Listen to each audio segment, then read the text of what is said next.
The time has come, آخر کار وہ وقت آ چکا ہے۔ 2000 سال کے بعد جب آخری بار ہیکل سلیمانی کو دوسری مرتبہ تباہ کیا گیا، آخر کار اسرائیل کے اندر لال بچہ کی قربانی اپریل کے مہینے میں کیے جانے کے لیے بالکل تیار ہے۔ وہ قربانی جس کے بعد مسجد الاقصی کو شہید کرنے کے بعد تیسری مرتبہ ہیکل سلیمانی کو تعمیر کیا جائے گا، جو کہ یہودی قوم کے لیے اتنا ہی مقدس اور اہم ترین ہے جتنا مسلمانوں کے لیے خانہ کعبہ۔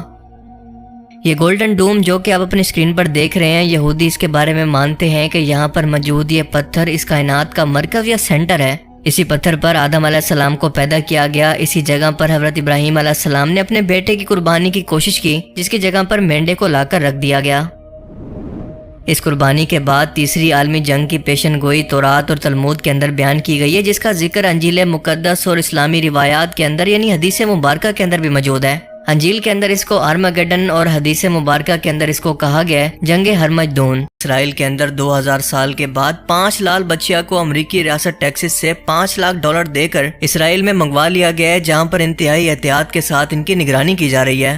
اور انہیں مسجد الاقصی کے بالکل سامنے موجود پہاڑ ماؤنٹ اولیو پر مسجد کے سامنے قربان کیا جانا ہے۔ اور اس قربانی کے فوراً بعد یہودی قوم اپنے خانہ کعبہ یا پھر ہیکل سلیمانی کی تیسری مرتبہ تعمیر کو شروع کریں گے، اور یہ کہ اس قربانی کے اندر اب 1 سال سے بھی کم وقت باقی ہے۔ لوگوں کے لیے سمجھنا مشکل تھا کہ اتنا جلدی آخر یہ سب کچھ کیسے ہوگا، کہ اسرائیل حماس یا فلسطینیوں کی موجودگی اور مزاحمت کو کیسے روک پائے گا، مسلم دنیا کا پریشر کیسے برداشت کرے گا۔ لیکن آپ دیکھیں کہ اس نے یہ سب کچھ برداشت کر کے دکھایا۔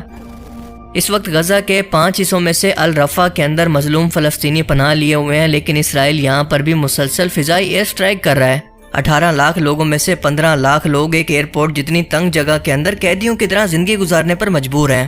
یہاں پر بنیادی انسانی ضرورتیں، کھانا پینا اور میڈیکل تک کی سہولت تک موجود نہیں ہیں۔ امریکہ نے اسرائیل کو وارن کیا ہے کہ جیسے وہ پہلے غزہ پر حملے کے اندر اسرائیل کی مالی اور اسلحے کے ذریعے مدد کر رہا تھا، الرفا پر حملے کے لیے بالکل نہیں کرے گا، کیونکہ اب فلسطینیوں کے پاس کہیں اور جانے کا راستہ نہیں ہے، وہ بند گلی کے اندر پہنچ چکے ہیں۔ ایک طرف مصر اپنا بارڈر نہیں کھول رہا تو دوسری طرف سمندر ہے، تو باقی دونوں طرف سے اسرائیلی فوجیں ان کو گھیرے ہوئے ہیں۔ لہٰذا اب کی بار الرفا پر یہ حملہ دراصل فلسطینیوں کی نسل کشی ہوگی، نہ کہ جنگ۔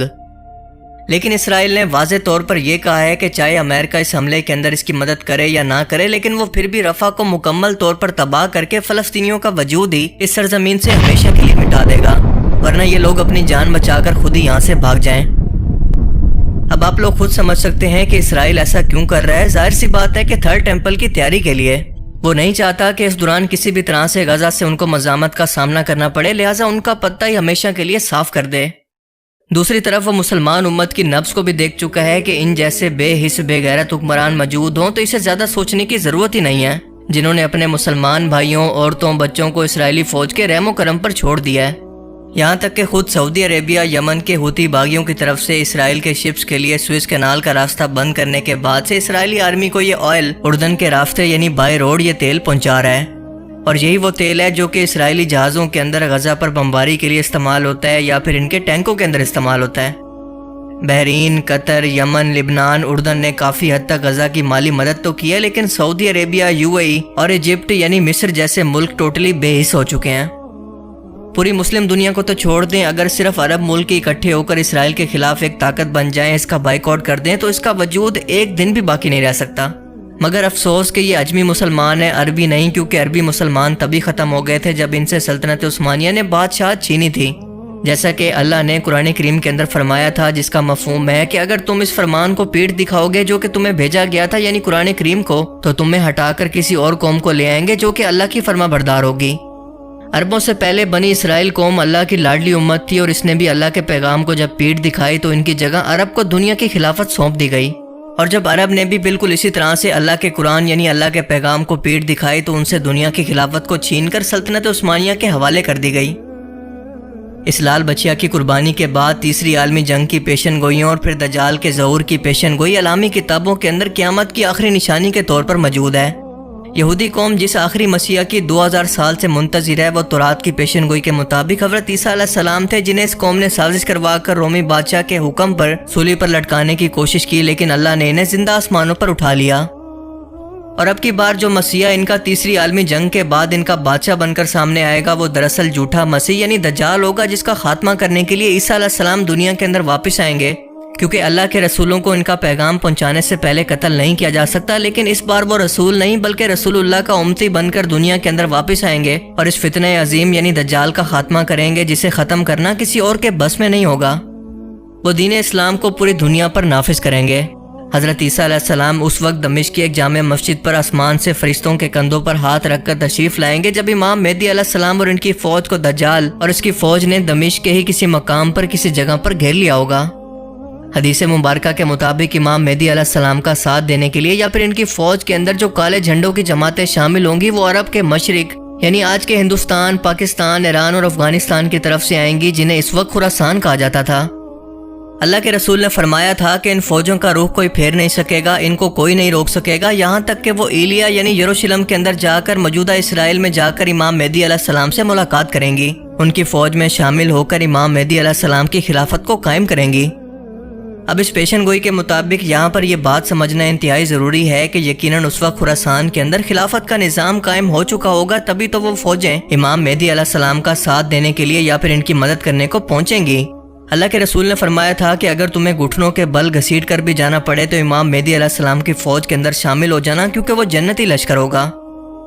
افغانستان میں حال ہی میں اسلامی خلافت کا نظام، پاکستان کے اندر ڈکٹیٹرشپ کے خاتمے کے اشارے، ہندوستان کے اندر مسلمانوں پر بڑھتے فسادات، کیا یہ سب کچھ بلا وجہ ہو رہا ہے؟ نہیں، بالکل نہیں، بلکہ یہ تمام حالات بالکل وہی بن رہے ہیں کہ یہ حالات ایک ایسی فوج کو تیار کریں گے جو کہ اکٹھے ہو کر خراسان سے نکلے گی اور امام مہدی علیہ السلام کے ساتھ مل کر یروشلم شہر کو اور مسجد الاقصی کی جگہ کو آزاد کروائیں گے، جہاں پر اس وقت تیسری مرتبہ ہیکل سلیمانی بن چکا ہوگا،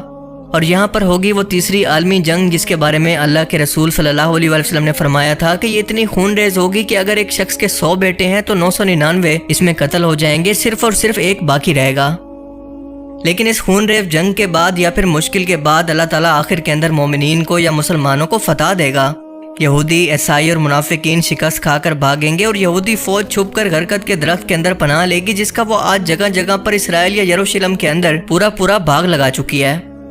اس تیسری عالمی جنگ کی فتح کے بعد اور دجال کے قتل کے بعد حضرت عیسیٰ علیہ السلام پوری دنیا پر ایک ہی حکومت کو نافذ کریں گے۔ اس وقت پوری دنیا کے اندر صرف ایک ہی دین ہوگا، یعنی دین اسلام، اور اس کے بعد قیامت کا آغاز ہوگا۔ اب آپ خود اندازہ لگائیں کہ ہم اینڈ ٹائمز یعنی قیامت کے کتنا قریب پہنچ چکے ہیں۔ یہ فکر کی بات نہیں بلکہ خوشی کی خبر ہے، کیونکہ ہم نے اپنی زندگی کے اندر ان پیشن گوئیوں کو پورا ہوتے ہوئے اپنی آنکھوں سے دیکھ لیا۔ ہمارے پاس سوچنے کے لیے ابھی بہت وقت ہے کہ ہم اپنی آخرت کی فکر کریں، اللہ تعالیٰ کو راضی کریں، اور اس جنگ کے بعد ایک لمبا امن و سکون کا دور بھی آنے والا ہے۔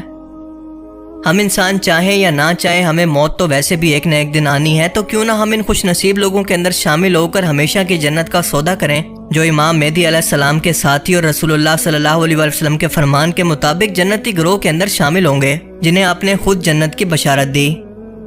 اللہ تعالیٰ ہمیں سمجھنے کی اور نیک عمل کرنے کی توفیق عطا فرمائے، آمین۔ باقی آپ لوگ اس بارے میں کیا سوچتے ہیں؟ اپنی قیمتی رائے کا اظہار کمنٹ سیکشن میں ضرور کریں۔ Thanks for watching this video. اللہ حافظ۔